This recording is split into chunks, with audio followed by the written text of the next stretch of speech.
Remember, there's some pretty important information here in the disclaimer. You might want to give the video a quick pause and read it.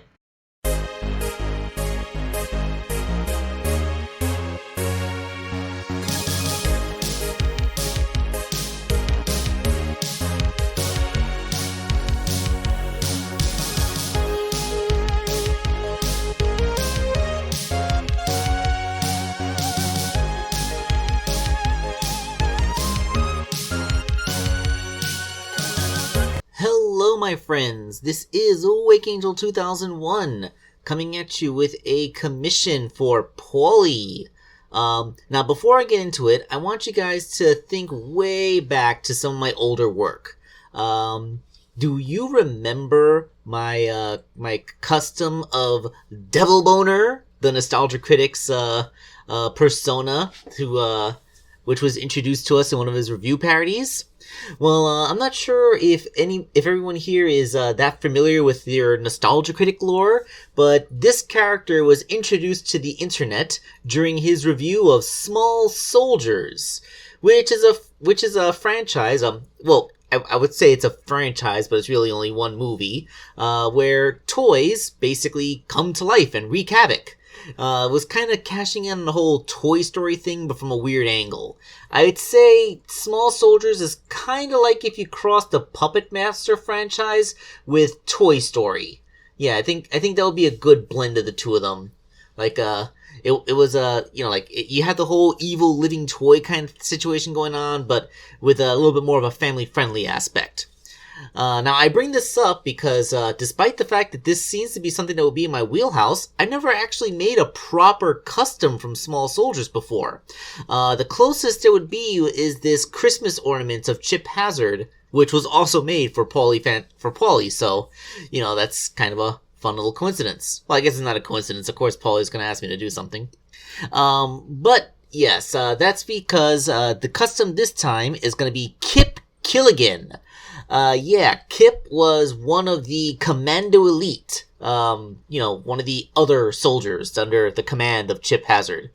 Now, it's really weird that my first ever Small Soldiers custom is gonna be based off of this guy and not, like Chip or Archer, like the leaders. I mean, isn't that usually how this works? But whatever. The decision's not up to me, it's up to my commissioner. So, Paulie sent me, this guy. I have no idea who this guy is. He's a Marvel Legends figure, I know that much. And I don't know what the crap this is. He's some dude with, like, a skull mask. And he has, like, a skull and crossbones motif with the markings in his chest. Like, again, I'm pretty sure someone in the comments is gonna be like, "You fool! That's this guy from that franchise! How do you not know him?" Come on, guys. If it's not in the movies or TV series, I really don't know. I don't really... the only comic book series I've ever collected is the Sonic the Hedgehog ones, and a couple of others, but nothing major from Marvel or DC. I know. Anyway... this guy dismantles, about as much as any other Marvel Legends figure does. The torso and hips are made out of a harder material, so I had to leave the shoulders and part of the legs in. But, all said, there wasn't that much resculpting that had to be done for this guy. I, sculpted the collar that's part of the body armor for Kip around his neck, and then, made his shoulder pads with craft foam, so that they would have a nice sharp edge, but wouldn't be so fragile as to crack or snap if something bumped them by accident. With a good paint job, this, is his torso. He has like a green flak jacket motif going on with yellow pants. It's something that's supposed to look like desert, like it looks like he has forest camo for his shirt and desert camo for his pants, which, you know what, that's fine, because kind of the whole thing about Small Soldiers is that, they were just sort of like, to be like, parodies of G.I. Joe, so there's no real practicality to the, military garb. It's just like, what little kids would think a big, strong soldier type would be. There was also a little bit of sculpting on the boots and the forearms, mostly to do that little cushiony thing on the front of his boot and those armbands that he has. Minimal painting. I didn't even really paint the arms aside from the band I sculpted on and painting the gloves black. If you look at his right arm, you can see he has like a band tied around his bicep. Most of the band is a piece of green electrical tape, but the little dangly part, that actually came from the back of the character's mask. The little knot that was tied back there, I repurposed it onto his arm because, good economy of parts. I also painted the legs, the knees, like the legs have that ridiculous, like, they're yellow with brown lightning bolts. I don't know what that's supposed to be camouflaged against, but from this angle you can also see better the soles of the shoes, which are painted like a beige color.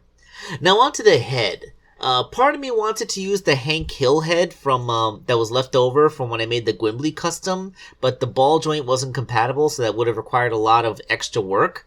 Hank Hill having that squared off jaw that Kip Killigan has actually would have worked surprisingly well. But then I realized the thing about the small soldiers figures is that they don't really have realistic human faces. They have like exaggerated caricatures of soldier faces, meaning that since it's not that realistic, I could actually go ahead and do the sculpting myself on the figure's original head, ensuring that the ball joint would work perfectly.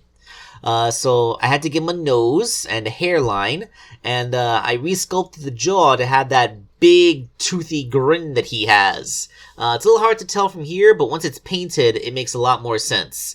Like, the scowl actually works for the character because it matched the facial expression. And if you look his, I know I kind of botched the paint, the line, the panel lining on the teeth because that's actually really a small detail to do. But, this style, I wouldn't have been able to sculpt these details if the face was supposed to look super realistic, but it's not. Like, the exaggerated stylized caricature is actually something that's within my ability.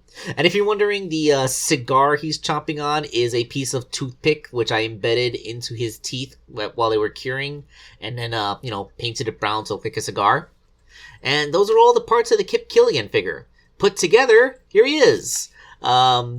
So, yeah, like, the proportions are slightly different because, this is Marvel Legends, but it's kind of funny how back in the 90s when Small Soldiers was made, the Commando Elite actually had they actually had articulation and posability that would be beyond what most action figures at the time were capable of doing.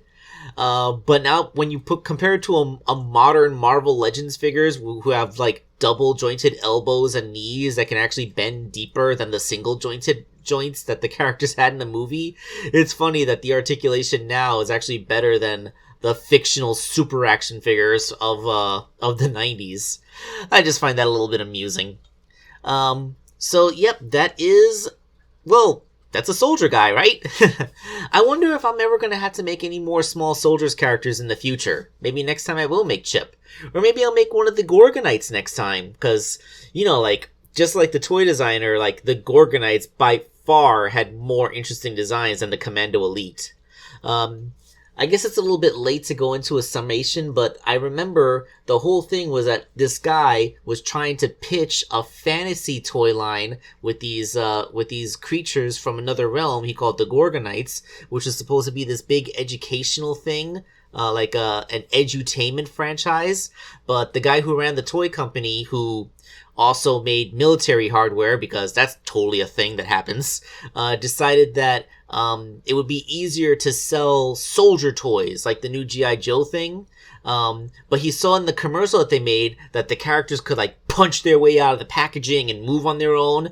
So he said, hey, why don't we make action figures that can actually do that? We just developed the new battery that lasts forever, so why don't we go ahead and give that a shot? So they actually went and made a whole bunch of tiny little robots, which would have retailed for $80 a piece back in 1990s money, which pretty expensive toys. But honestly, I totally would have done that. For these guys are awesome. But yeah, the whole point of the movie was that the guy who was making the toys, he really wanted his Gorgonite thing to take off. So he secretly programmed in all the backstory and important lore into the Gorgonites' memories so that they would act like he wanted to from his fantasy franchise, even if they were programmed to tokenly lose fights to the Commandos if they were played with the way they were. I think he was secretly hoping that kids would see the interesting designs of the monsters and prefer them over the soldier guys. Imagine an $80 autonomous robot peg warming. Can you imagine that? Meanwhile, the Commandos had a much simpler program like fight, win, destroy, and they didn't actually bother to program in the actual, simulation part of it, so I thought that they were actually fighting a war. Oh boy. Alright, I've taken up enough of your guys' time. Thanks for watching. This is Wake Angel 2001, signing off. Oh, hey everybody, it's me, Sonic the Hedgehog. Just here to remind you that if you haven't already, make sure to hit that like button. And for even more amazing customs, don't forget to subscribe to Wake Angel 2001. Because between you and me, they're way past cool.